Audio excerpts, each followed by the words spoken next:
Hello అండి. Welcome back to our channel.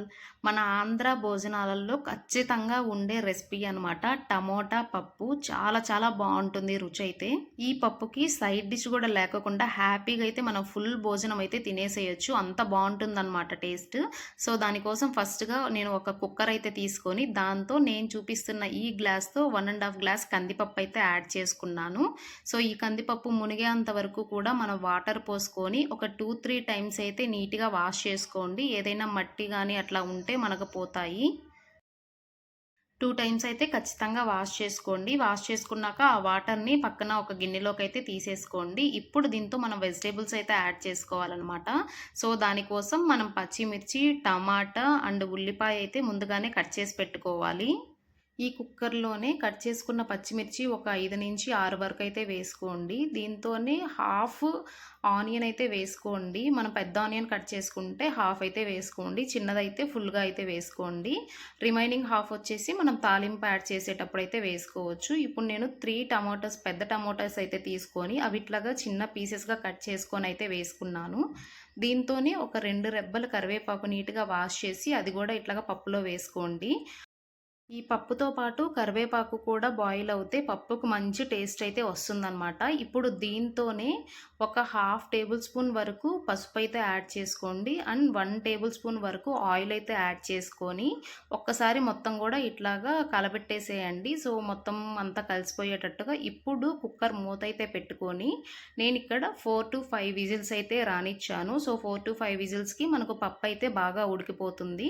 So, చూసారా, నీళ్ళు ఎక్కువ లేవు, అంత తక్కువ లేవు. ఇట్లాగా మంచిగా ఉడికేంత వరకు వాటర్ వేసుకుంటే సరిపోతుంది. సో, ఇప్పుడు మనం విజిల్ తీసేసిన తర్వాత ఒక పించు ఇట్లాగా చింతపండు అయితే యాడ్ చేసుకోండి. సో, పులుపు కోసము. దాంతోనే నేను రాళ్ళుప్పు అయితే యాడ్ చేశాను టేస్ట్‌కు. ఎప్పుడైనా సరే ఇట్లాగా మూత తీసిన తర్వాత వెంటనే ఆ ఉప్పు, చింతపండు వేసి అయితే వెనుపుకోవాలి. మంచి టేస్ట్ అయితే వస్తుంది. సో, ఇప్పుడు మనం తాలింపుకైతే రెడీ చేసుకుందాము. పప్పులోకి తాలింపు వేసుకోవడానికి ముందు ఇట్లాగా చిన్న బాండవులైతే తీసుకొని దాంతో ఒక 3 టేబుల్ స్పూన్స్ ఆయిల్ అయితే యాడ్ చేసుకున్నాను. అండ్ 2 టేబుల్ స్పూన్స్ వచ్చేసి గీ అయితే యాడ్ చేశాను. మీకు గీ కానీ ఇష్టం లేదు అంటే పూర్తిగా ఆయిల్ అయినా యాడ్ చేసుకోవచ్చు, లేదంటే పూర్తిగా గీ అయినా కూడా యాడ్ చేసుకోవచ్చు. సో, ఆ రెండు కూడా హీట్ ఎక్కిన తర్వాత ఇట్లాగా తిరగమాత గింజలు అయితే వేసాననమాట. ఆవాలు, జీలకర్ర అండ్ పచ్చెనగపప్పు, మినపప్పు ఇవి 4 కూడా వేశాను. దాని తర్వాత మనం తల కొట్టేసిన ఒక 5, 6 వెల్లుల్లిపాయలనమాట. మనం ఇట్లాగా నేలకి కొట్టేస్తే మంచిగా ఉంటుంది. మనకు టేస్ట్ అయితే పప్పులో తెలుస్తుందనమాట. దాని తర్వాత మనం కట్ చేసి పెట్టుకున్న ఉల్లిపాయ సగం మిగిలిపోయింది కదా!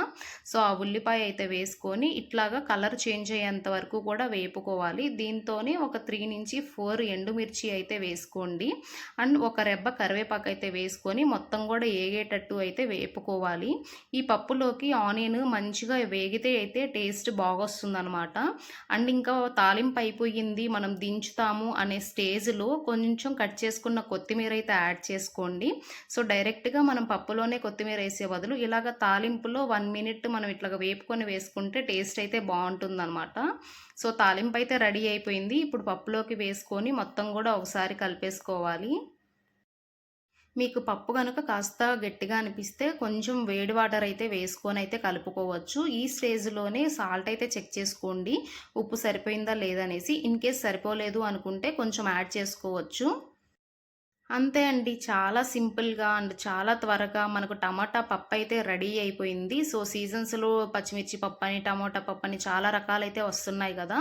సో, మనకు డేకి మనం సెపరేట్‌గా ఇట్లా పప్పులైతే చేసుకొని పెట్టుకోవచ్చు. అండ్ ఈ పప్పు దినుసుల వల్ల మన ఆరోగ్యానికి కూడా చాలా మంచిది.